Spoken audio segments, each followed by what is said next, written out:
Assalamualaikum warahmatullahi wabarakatuh. Perkenalkan, nama saya Dwiki Ramadi Aswan. Nomor induk mahasiswa saya 1910422017 dari jurusan Biologi, Fakultas Matematika dan Ilmu Pengetahuan Alam, Universitas Andalas. Sebelumnya saya ingin menampilkan presentasi pembahasan soal yang diberikan oleh dosen fisika dasar saya, yaitu Bapak Riko Adrial, MSI. Adapun soal yang diberikan Bapak itu ada 3, yaitu soal dari buku Tipler. Soal yang pertama itu adalah soal nomor 4 halaman 17, soal nomor 25 halaman 48, dan soal nomor 16 halaman 149. Tiga soal ini diambil dari buku Tipler edisi 1. Langsung saja ke soal pertama. Soal pertama itu soal nomor 4. Dalam persamaan berikut, jarak X dinyatakan dalam meter, waktu T dalam sekon, dan kecepatan V dalam meter per sekon. Apakah satuan-satuan SI untuk konstanta C1 dan C2? Anak soalnya ini, yang pertama itu adalah A. X sama dengan C1 ditambah C2 dikali T. B. X sama dengan setengah dikali C1 dikali T kuadrat. C sama dengan C. V kuadrat sama dengan 2C1 dikali X. D. X sama dengan C1 dikali cos C2 dikali T. Dan E. V sama dengan C1 dikali E pangkat negatif C2T. Petunjuk: argumen fungsi trigonometri dan eksponensial haruslah tidak berdimensi. Argumen dari cos theta adalah theta dan E pangkat X adalah X. Langsung saja ke anak soal pertama, anak soal A. X sama dengan C1 ditambah C2 dikali T. X merupakan hasil dari perkalian kecepatan dikali waktu, sehingga V kali T sama dengan C1 ditambah C2 dikali T. Karena T ada di ruas kiri dan kanan, maka T bisa dihilangkan, sehingga V sama dengan C1 ditambah C2 V sama dengan C1 ditambah C2.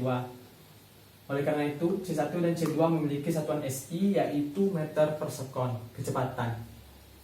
Berikutnya soal B. X sama dengan setengah kali C1 dikali T kuadrat. X merupakan hasil perkalian dari X atau jarak merupakan hasil perkalian dari kecepatan kali waktu. V kali T sama dengan setengah C1 kali T kuadrat. Karena T ada di ruas kiri dan kanan, maka dicoret V sama dengan setengah C1 dikali T.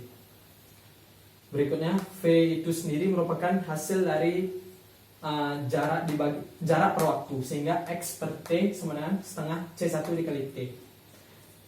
T di ruas kanan bisa dipindahkan ke ruas kiri, sehingga X per T kuadrat sama dengan setengah C1. X per T kuadrat adalah percepatan, sehingga C1 adalah meter per sekon kuadrat. Berikutnya, anak soal C. V kuadrat sama dengan 2C1 dikali X. V kuadrat itu adalah bentuk dari X kuadrat per T kuadrat, sehingga X kuadrat per T kuadrat sama dengan 2C1 dikali X.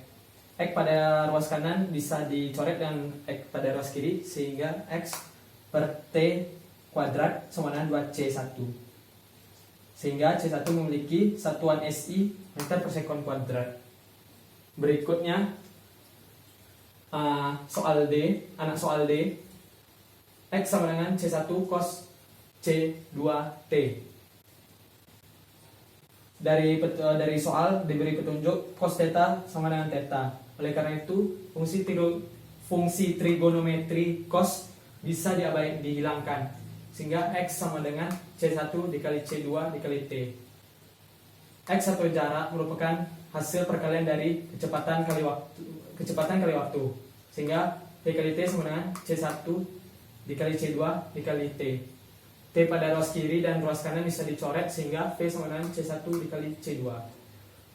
V atau kecepatan itu sendiri adalah hasil dari pembagian jarak dengan waktu, sehingga X per T sama dengan C1 dikali C2.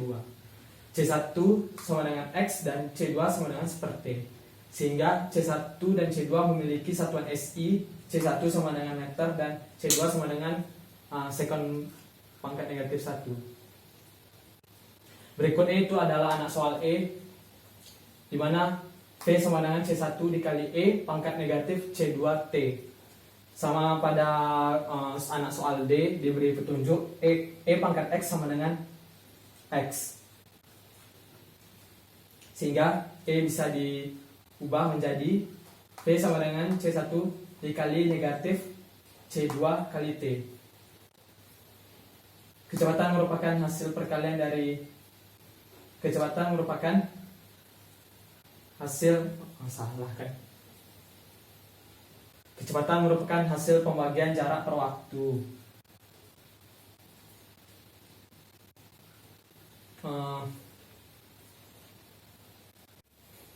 Baiklah, diulang kembali anak soal E karena ada kesalahan tadi.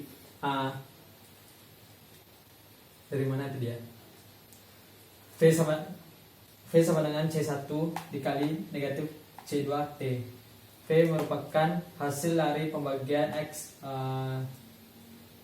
satu jarak dibagi waktu. X per T sama dengan C1 dikali negatif C2T. T pada ruas kanan dipindahkan ke ruas kiri sehingga X per T kuadrat sama dengan C1 dikali negatif C2. Didapat C1 sama dengan X, C2 sama dengan seper T kuadrat, sehingga C memiliki satuan SI M dan C2 memiliki satuan SI sekon pangkat min 2.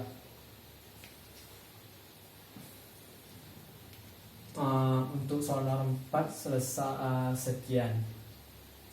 Sekian untuk nomor 4.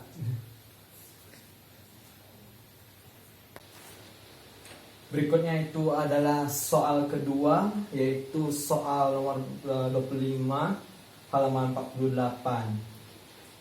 Soalnya adalah, bayangkan sebuah peluru ditembakkan dari senapan lurus ke atas dengan kelajuan tembakan laras 300 meter per sekon.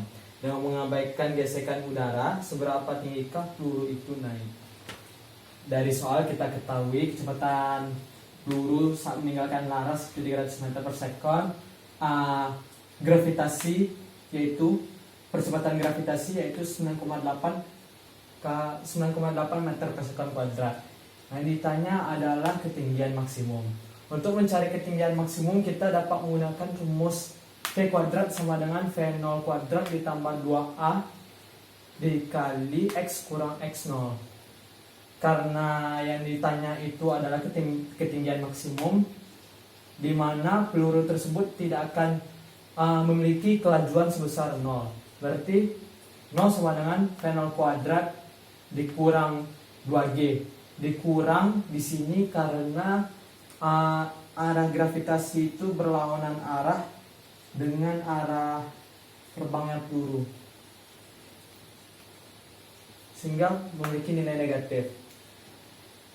Dan dikali X kurang 0. 0 di sini karena peluru tersebut tidak memiliki jarak awal. Dan X itu adalah jarak yang ditempuh, atau bisa juga disamakan dengan ketinggian. Berarti V0 kuadrat sama dengan dikeluarkan V0 kuadratnya. V0 kuadrat sama dengan 2GH. Langsung saja dimasukkan nilai-nilainya. V0 kuadrat 300 kuadrat sama dengan 2 kali 9,8 dikali H.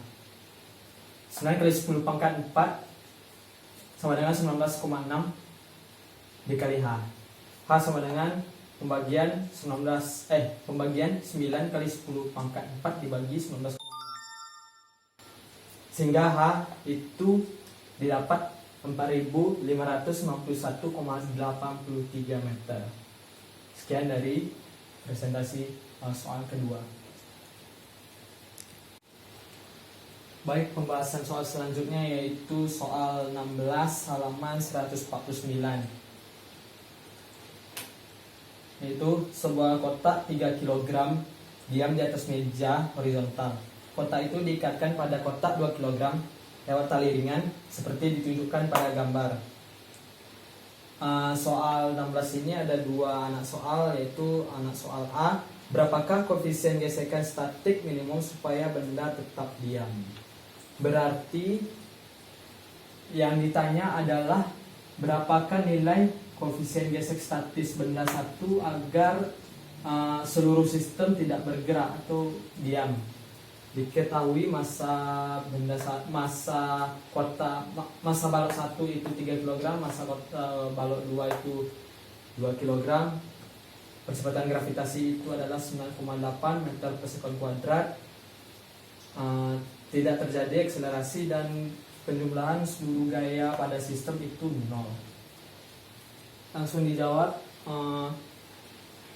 karena seluruh gaya pada sistem itu bernilai 0, maka pengurangan berat dari balok 2 dikurang dari gaya gesek balok 1 itu jika dikurang akan bernilai 0.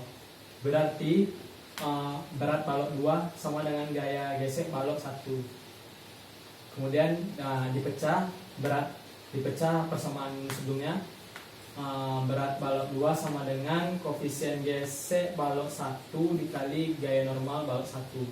Gaya normal balok 1 itu sama dengan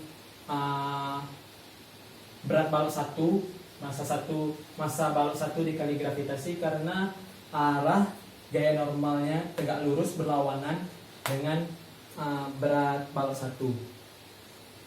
Kemudian dilanjut, massa balok 2 dikali gravitasi sama dengan koefisien gesek statis balok 1 dikali massa balok 1 dikali gravitasi. Karena G gravitasi muncul baik di sisi ruas kiri dan kanan bisa dihilangkan, sehingga massa balok 2 sama dengan koefisien gesek statis balok 1 dikali massa balok 1. Tinggal dimasukkan nilainya dari sini. 2 sama dengan koefisien gesek statis balok 1 dikali 3. Maka koefisien gesek balok 1 adalah 2/3. Sekian untuk pembahasan soal.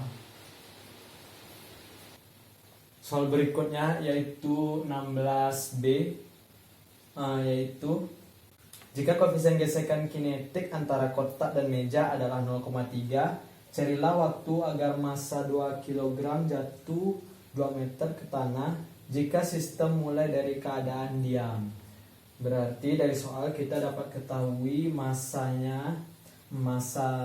balok 1 itu 3 kg, massa balok 2 itu 2 kg, percepatan gravitasi itu 9,8 meter per sekon kuadrat, koefisien kinetik balok 1 itu sebesar 0,3, dan AX itu jauh perpindahan dari balok 2 yaitu 2 meter. Karena sistem ini bergerak, berarti sigma F sama dengan M kali A. Sigma F itu sendiri adalah pengurangan adalah berat dari balok 2 dikurang dari gaya gesek balok 1. Kemudian total gaya itu sama dengan penjumlahan balok 1 dan balok 2 dikali dengan percepatan dari seluruh sistem. Kemudian dikembangkan berat balok 2 dan gaya gesek dari balok 1 diuraikan menjadi massa balok 2 dikali gravitasi dikurang koefisien gesek kinetik balok 1 dikali massa balok 1 dikali gravitasi sama dengan penjumlahan massa balok dikali percepatan sistem. Tinggal dimasukkan aja angka-angkanya dari sini. 2 dikali 9,8 dikurang 0,3 dikali 3 dikali 9,8 sama dengan 3 ditambah 2 dikali A, percepatan sistem. Berarti setelah dihitung nanti didapat 10,78 sama dengan 5A. A atau percepatan sistem itu 2,156 meter per sekon kuadrat. Setelah didapat percepatan seluruh sistem, langkah berikutnya adalah menentukan waktu yang dibutuhkan balok 2 agar turun sejauh 2 meter. Kita bisa menggunakan rumus ini X atau X sama dengan setengah AT kuadrat. Tinggal dimasukkan nilai-nilai yang sudah ada dari sini dan perhitungan sebelumnya. 2 sama dengan setengah kali 2,156 dikali T kuadrat.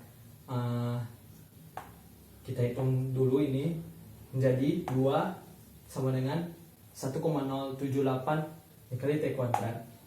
T kuadrat dipindahkan ke ruas kiri, T kuadrat sama dengan 2 per 1,078. Nanti didapat hasilnya diakarkan T sama dengan 1,362 sekon. Berarti waktu yang dibutuhkan agar balok 2 turun sejauh 2 meter yaitu 1,362 sekon. Sekian dari pembahasan soal 16B. Berakhirlah presentasi pembahasan soal saya. Apabila ada kesalahan ya pasti ada salah. Apabila ada yang salah mohon dimaafkan, mungkin boleh dikoreksi. Wabillahi taufiq wal hidayah. Assalamualaikum warahmatullahi wabarakatuh.